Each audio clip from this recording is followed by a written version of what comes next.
Tigil na nila yung palusot, huwag nilang gawing bobo ang mga tao. Pineltahan ni Bicol Saro Party List Representative Terry Ridon si Attorney Michael Poa, isa sa mga abogado ni Vice President Sara Duterte, kaugnay ng mga depensa nito sa mga alegasyon sa impeachment laban sa bise. Ani Ridon nitong Biyernes, tila pinagloloko lang daw umano sila ng kampo ng bise. Ito ay matapos igit ni POA na sa others nakalagay ang mga cash on hand back ni Duterte kung kaya't blanco ito sa kanyang statement of assets, liabilities and net worth or SALN. Samantala, pinatatapos na ni Senator Coco Pimentel ang mahaba at tila napakabagal na impeachment hearing laban kay Vice Presidente Sara Duterte. Aniya tapusin na ang impeachment. Tungkol sa napakatagal na hearing na impeachment laban kay Vice Presidente Sara Duterte. Dagdag pa niya na sana bago matapos ang taong ito, 2026, ay tapos na ang hearing. Tapos na bago pa magsona ang Pangulo. Problema natin is tapusin na yan, madaliin na yan. Tapusin na yan kasi marami nang lugar ng mundo eh. Marami ng Pilipinas ang pinoproblema natin, ranking official dahil tapusin na yan, madaliin na yan. Tapusin na yan kasi marami nangyayari sa ibang lugar ng mundo eh. Marami. Hindi pwedeng ang Pilipinas ang pinoproblema natin is alisin ba itong isang high-ranking official dahil sa violation of the Constitution. I-determine na yan ng mabilis. So tapusin na House of Proceedings sila, pasa na sa Senate yan, and then the Senate, let's say, before the year ends na 2026, dapat tapos na. Bilisan na, para may decision na. So, Senator, di kayo agree na i-suspend o temporary? Terminate. Huwag mo na ituloy ang impeachment niyan. O di, tapusin na. Tapusin na. Numpisahan na eh. Oh, correct. Lalo, kaya nga, ang spirit ng aking argumento is, do not delay this highly political issue anymore. Finish it. Pass your papers. Mabilisan na. Guilty or not guilty. Tapusin na. So that we can now move on kasi kailangan i-address na rin natin yung ating mga political energies, lahat ng energy natin, i-focus na natin sa next problems natin kasi ang mundo will give us additional problems. Mapapag-iwanan tayo, no? Sa gulo. Additional problems are coming. Maniwala kayo sa akin. Kaya tapusin na yan. Tapusin. I'm not saying na tapusin in the sense na baliwalain. Tapusin. Tapusin. The house is doing its job very well. Yes. Actually, too well si chairman nga na I believe may timetable. Naglabas naman ng 20-day freeze order ang Court of Appeals laban sa ilang bank account at ari-ariang inuugnay kay dating House Speaker Martin Romualdez.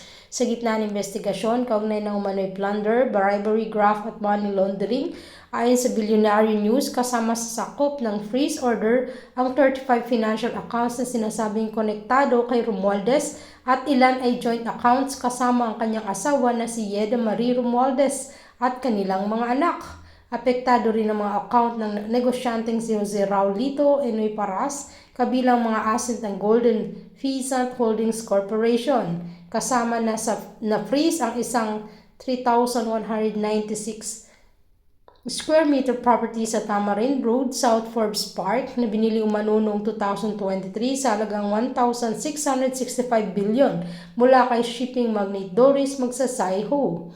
Ayon sa korte, the verified allegations show probable cause to believe that the subject bank accounts are related to unlawful activities in violation of RA number 9160. Ang freeze order ay pansamantala at sasailalim pa sa summary hearing upang matukoy kung palalawigin o aalisin ang epekto nito. Alam niyo paano pinaglululong tayo nitong defense panel ng pangalawang Pangulo. Kasi yung po sa law mismo, very specific ko yung provisions po doon. Nakalagay mo doon, cash on hand, cash in bank. Hindi ba? So hindi natin maintindihan bakit po ginawang obvious bigla. Ito po mga pera supposedly on hand and in bank ng ating pong pangalawang Pangulo. When in fact, prior to 2019, nag-report mo nun sila na cash in bank at cash on hand. So, ano yung nagbago noong 2019 onwards. No? Lalo't higit, hindi ba nagbago yung salary law? Hindi ba? Pareho na naman yun eh, which requires a line item for cash deposits and cash on hand. So, tigil na ho nila yung palusot. Huwag ho nilang gawing bobo yung mga tao.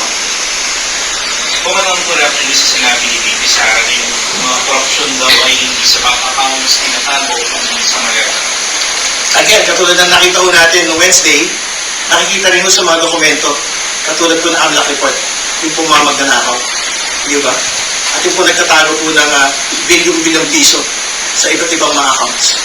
So, tingin ko, ang inuusig ko rito sa impeachment proceedings, ang pangalawang Pangulo po, ang dapat po niyang sagutin, ano yung kwento sa likod po ng 6.7 billion in total transactions, 4.4 billion in inflows.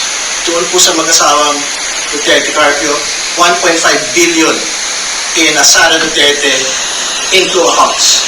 Yan po yung kailangan paliwanag.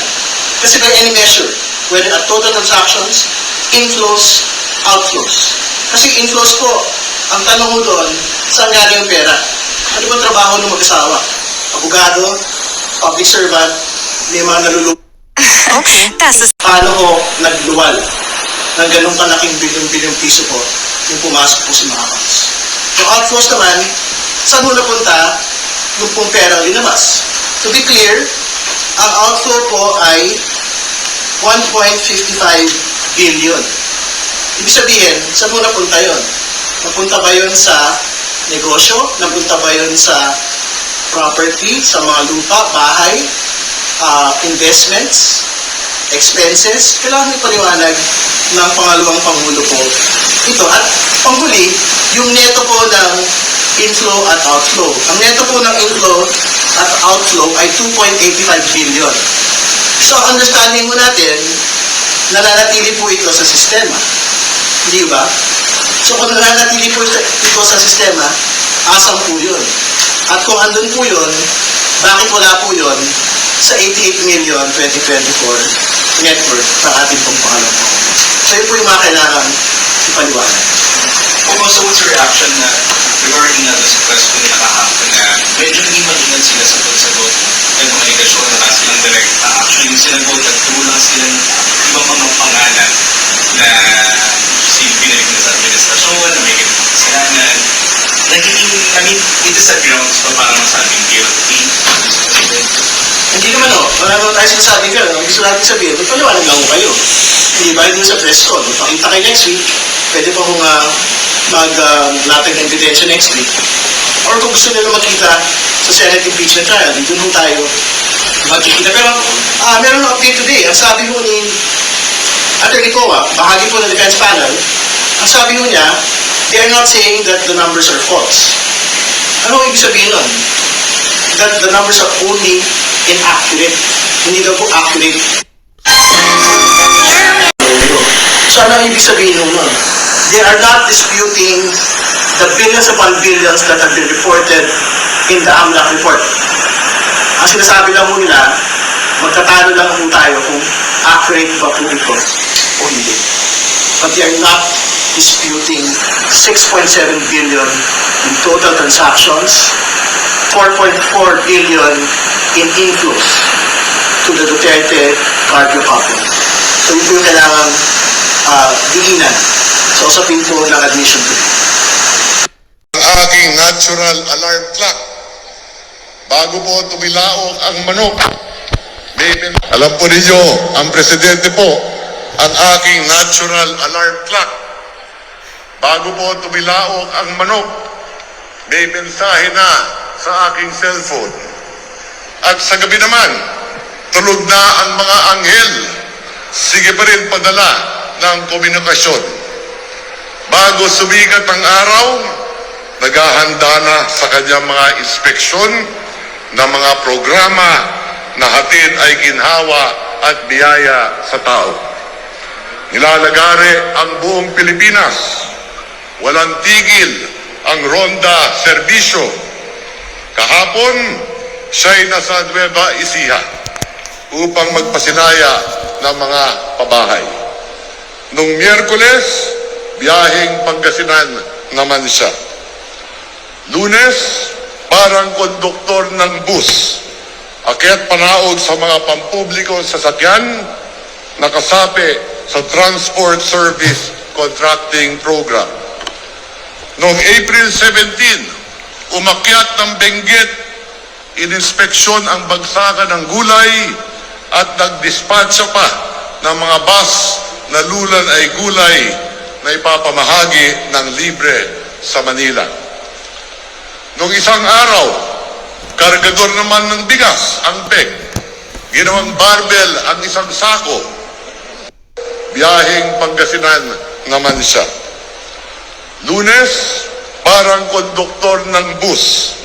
Akyat panaog sa mga pampublikong sasakyan, nakasapi sa Transport Service Contracting Program. Noong April 17, umakyat ng Benguet, ininspeksyon ang bagsakan ng gulay at nagdispatcha pa ng mga bus na lulan ay gulay na ipapamahagi ng libre sa Manila. Noong isang araw, kargador naman ng bigas ang PEG. Ginawang barbell ang isang sako doon sa rice distribution sa Maynila. Noong Abril 9, nagbilad sa araw sa tuktok ng Mount Samat. At yan lang ang outdoor component ng kanyang pang-araw-araw na pagganap sa kanyang mga tungkulin. Kung nasa palasyo, hindi naman mapakali ang master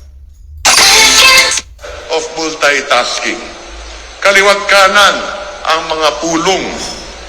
He reads the fine print of reports and the impact of big projects writ large. Tingin ko nga, inuunan pa sa gabi ang mga ulat. Kaya hindi po yan ang diskarte ng isang lobat na leader. Tulad ng paninira ng kakarampot na lagtutay ang mga isip. This is a high-energy presidency of a healthy leader. Walang wheelchair, walang tungkod, at hindi uugod-ugod. Mahal na Pangulo, sinabi ko ito kasi dito sa Batangas, kilala ang tao sa dalawang bagay. Pagiging prangka at masipag. Hindi uso rito ang puro satsat at salita. Ang mahalaga, may gawa, may resulta na nakikita. Das ist ein professionell erneuerter Laptop. Er kann Dinge, die du